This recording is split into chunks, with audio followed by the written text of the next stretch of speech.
हम स्टार्ट करेंगे एंजाइम्स। बहुत छोटा चैप्टर है और काफ़ी इजी चैप्टर भी है, काफ़ी जल्दी हमारा ये चैप्टर ख़त्म हो जाएगा। अच्छा, सबसे पहले हम बात कर लेते हैं कि कैटलिस्ट क्या होते हैं। Catalyst is substance which increase the rate of chemical reaction while it self remains unchanged after the reaction.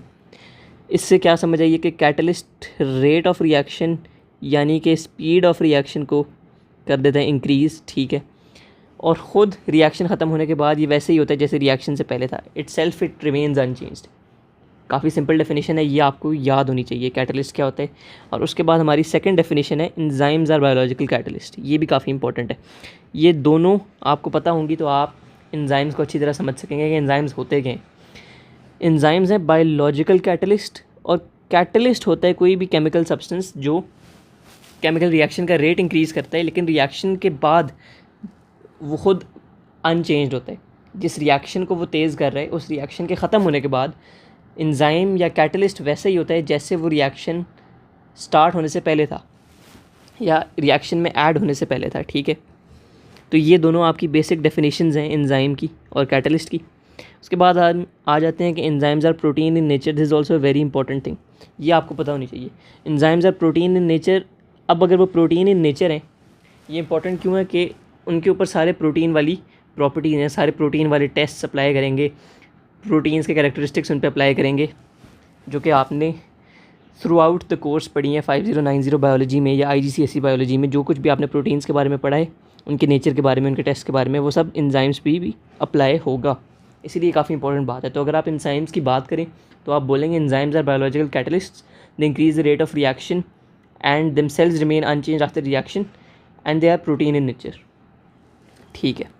उसके बाद हम ज़रा एक इंपॉर्टेंट डायग्राम पे आ जाते हैं। इसमें आपका एंजाइम दिखाया हुआ है और सबस्ट्रेट दिखाया हुआ है। एंजाइम हमें पता चल गया क्या होता है, सबस्ट्रेट हम अभी देखते हैं। This is the structure of a simple enzyme and substrate it acts on. अच्छा, ये आपका एंजाइम है, ये आपका सबस्ट्रेट है। होता क्या है कि जो आपका एंजाइम है वो सबस्ट्रेट के साथ जुड़ता है इस एरिया में, ठीक है। और सबस्ट्रेट क्या है, बेसिकली वो सब्सटेंस है जिसके ऊपर एंजाइम एक्ट करेगा और केमिकल रिएक्शन को तेज़ करवाएगा, ठीक है। और इस एरिया को जहाँ पे ये जॉइन करते हैं दोनों, इसको कहते हैं एक्टिव साइट। एक्टिव साइट जो है वो एंजाइम के ऊपर होती है, सबस्ट्रेट के ऊपर नहीं होती। ये कभी आपसे पूछ भी सकता है, P1 में MCQs में सवाल आ सकता है। एक्टिव साइट एंजाइम के ऊपर होती है, सबस्ट्रेट के ऊपर एक्टिव साइट नहीं होती।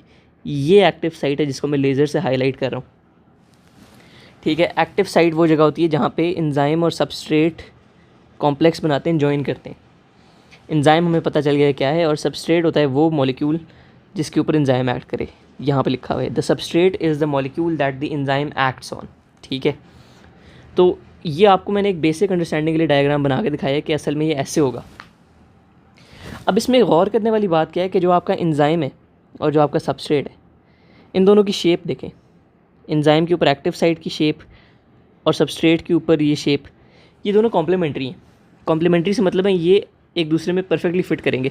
ये ऐसा यहाँ पे फिट कर जाएगा, ये यहाँ पे फिट कर जाएगा, ये इधर आ जाएगा, ये इधर आ जाएगा, ये इधर आ जाएगा, बिल्कुल ये एक दूसरे के साथ अच्छी तरह फिट करेंगे, ठीक है। अब ये ज़रूरी होता है क्योंकि एंजाइम उसी सबस्ट्रेट के साथ रिएक्शन करेगा जिस सबस्ट्रेट की शेप कॉम्प्लीमेंट्री होगी। इस टर्म को हम बोलते हैं कॉम्प्लीमेंट्री, ठीक है। कॉम्प्लीमेंट्री मतलब दोनों एक दूसरे के साथ बिल्कुल फिट करेंगे, they complement each other really well, ठीक है।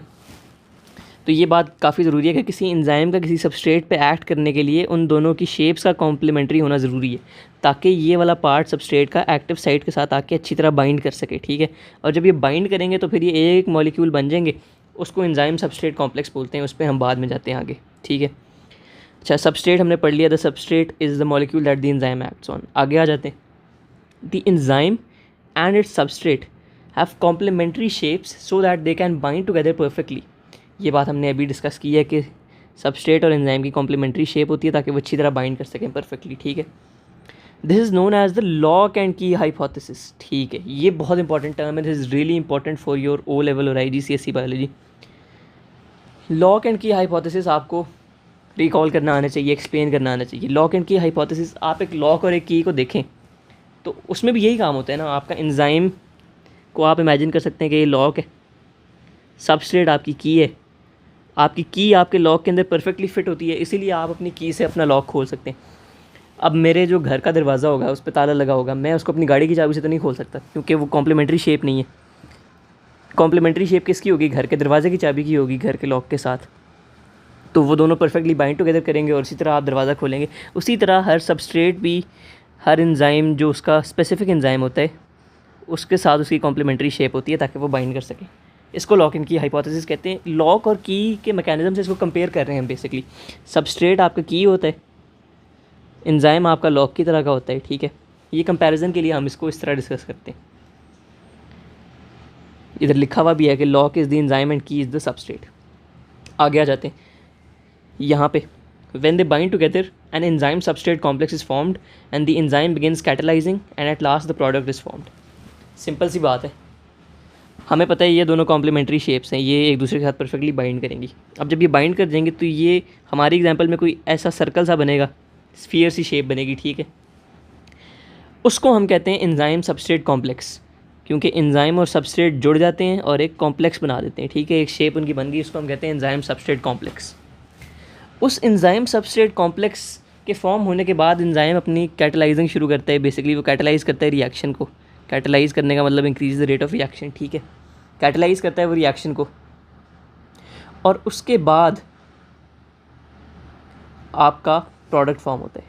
कुछ भी आपका प्रोडक्ट हो सकता है depending on the situation, depending on the enzyme, depending on the substrate, ठीक है। उसके बाद हम आ जाते हैं इफेक्ट ऑफ टेम्परेचर पे। All enzymes have an optimum temperature, which means the temperature when the rate of enzyme activity is highest. बहुत basic बात है। ऑप्टिमम का मतलब क्या होता है? बेस्ट, सबसे अच्छी, बेस्ट टेम्परेचर।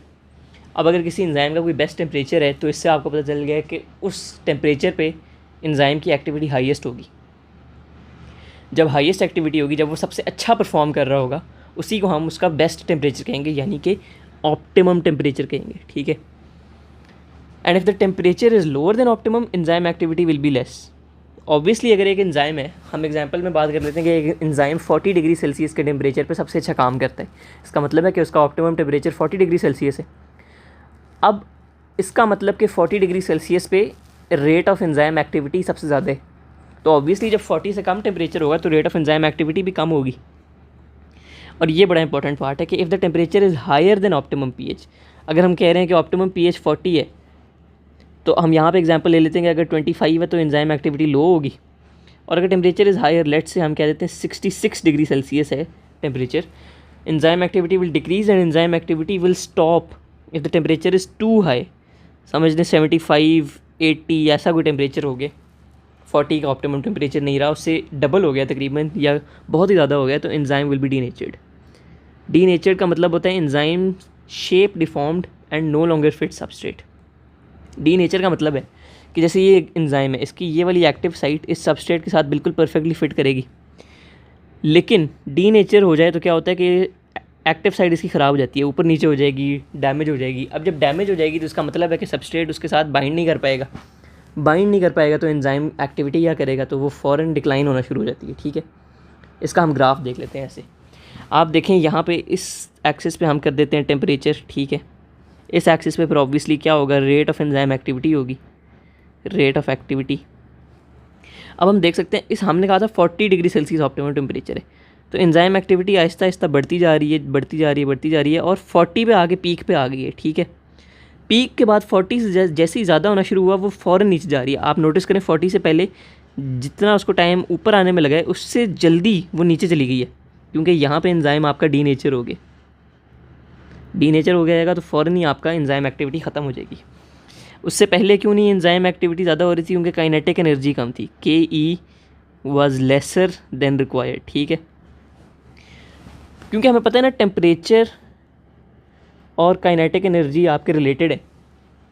टेम्परेचर ज़्यादा होगा तो काइनेटिक एनर्जी मॉलिक्यूल को ज़्यादा मिलती रहेगी, और एक पॉइंट पे जब मैक्सिमम हो जाएगी एक्टिविटी, यानी कि वो आपका ऑप्टिमम टेम्परेचर है 40, उससे ज़्यादा टेम्परेचर हुआ तो वो डी नेचर हो जाएगा और एंजाइम एक्टिविटी नीचे आनी शुरू हो जाएगी।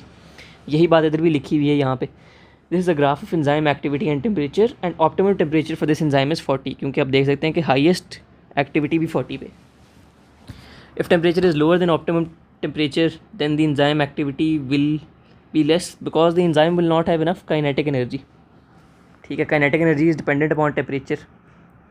टेम्परेचर कम होगा तो काइनेटिक एनर्जी भी इन टर्न कम होगी, काइनेटिक एनर्जी कम होगी तो फिर एंजाइम एक्टिविटी भी कम होगी, ठीक है। क्योंकि अगर काइनेटिक एनर्जी कम है तो क्या होगा कि एंजाइम और सबस्ट्रेट के बीच में इतनी इफ़ेक्टिव कोलिजन्स नहीं होंगी, वो आपस में कोलाइड नहीं करेंगे, उतनी स्पीड नहीं होगी उनके पास। कोलाइड करना ज़रूरी इसीलिए क्योंकि कोलाइड करके ही तो वो जॉइन होंगे, एक दूसरे से कोलाइड करेंगे तो उनका lock and key hypothesis carry out होगा और एंजाइम सबस्ट्रेट कॉम्प्लेक्स बनेगा। लेकिन अगर काइनेटिक एनर्जी कम है, टेम्परेचर कम है, तो इसका मतलब है कि स्पीड भी स्लो होगी एंजाइम की और सबस्ट्रेट की, और वो फिर आपस में इतनी ज़्यादा इफेक्टिव कोलिजन्स नहीं करेंगे जितनी वो अपने ऑप्टिमम टेम्परेचर पे कर सकते हैं, ठीक है। और ऑप्टिमम टेम्परेचर से इंक्रीज़ होकर डीनेचर हो जाएगा एंजाइम, क्योंकि ऑब्वियसली आपकी एक्टिव साइट डैमेज हो जाएगी, गर्मी की वजह से डैमेज हो जाएगी, तो फिर उसके बाद लॉक एंड की हाइपोथेसिस नहीं होगा, फिट नहीं कर सकेगा सबस्ट्रेट और एंजाइम, ठीक है। तो ये हमने इफेक्टिव टेम्परेचर पढ़ लिया।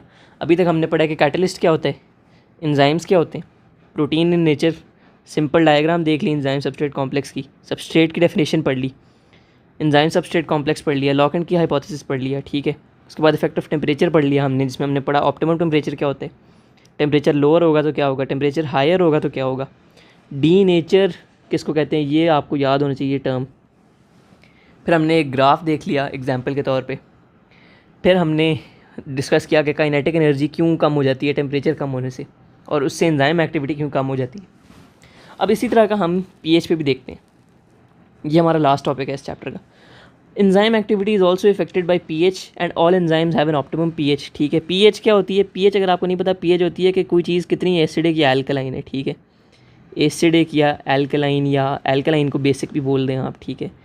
कितनी एसिडिक, एल्कलाइन, कितनी बेसिक है कोई चीज़। अच्छा, अब पीएच भी ऑप्टिमम होता है हर एंजाइम का।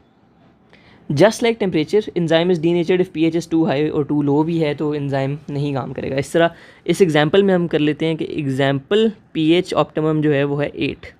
तो उसी तरह हम ग्राफ देखते हैं, ये रेट है, ये पीएच है, 8 पे एंजाइम एक्टिविटी हाईएस्ट है, उससे पहले भी कम है, उससे ज़्यादा, उससे आगे जाएंगे तो भी कम है। इसका मतलब है कि pH is 8 pH is the optimum pH for the enzyme, ठीक है। तो यही हमारा चैप्टर था, छोटा सा चैप्टर था, काफ़ी इजी चैप्टर भी था, कवर हो गया। इसमें बस आपको ये पता होना चाहिए कि कैटलिस्ट क्या होता है, एंजाइम क्या होते हैं, उनकी डेफिनेशन प्रॉपर आपको ये दोनों आनी चाहिए। उसके बाद enzymes are protein in nature. उसके बाद आपको पता होना चाहिए कि ये एंजाइम सबस्ट्रेट कॉम्प्लेक्स क्या होता है, एक्टिव साइट किधर होती है, क्या होती है, सबस्ट्रेट की definition, lock and key hypothesis very important. उसके बाद एंजाइम सबस्ट्रेट कॉम्प्लेक्स हमने पढ़ा। फिर इफेक्ट ऑफ टेम्परेचर हमने पढ़ लिया, जिसमें हमने ऑप्टिमम पीएच पढ़ा, ऑप्टिमम टेम्परेचर पढ़ा, सॉरी। लोअर टेम्परेचर होगा तो क्या होगा, हायर टेम्परेचर होगा तो क्या होगा, डी नेचर हमने पढ़ लिया कि क्या होता है। फिर हमने एक ग्राफ पढ़ लिया फॉर बेटर अंडरस्टैंडिंग। फिर उसके बाद हमने कहा कि लोअर टेम्परेचर, काइनेटिक एनर्जी और रेट ऑफ एंजाइम एक्टिविटी किस तरह रिलेटेड है। फिर इफेक्ट ऑफ पीएच भी हमने पढ़ लिया। इसको मैं मेरे ख्याल से एक और दफ़ा आप लोगों के लिए रिपीट कर दूं कि टेम्परेचर लोअर होगा तो एंजाइम एक्टिविटी कम होगी क्योंकि काइनेटिक एनर्जी कम होगी। इसको हम अगर नीचे आके आराम से समझें, टेम्परेचर कम है, एंजाइम एक्टिविटी भी कम हो जाएगी, काइनेटिक एनर्जी भी कम होगी, ठीक है। अब इसको हम समझते हैं।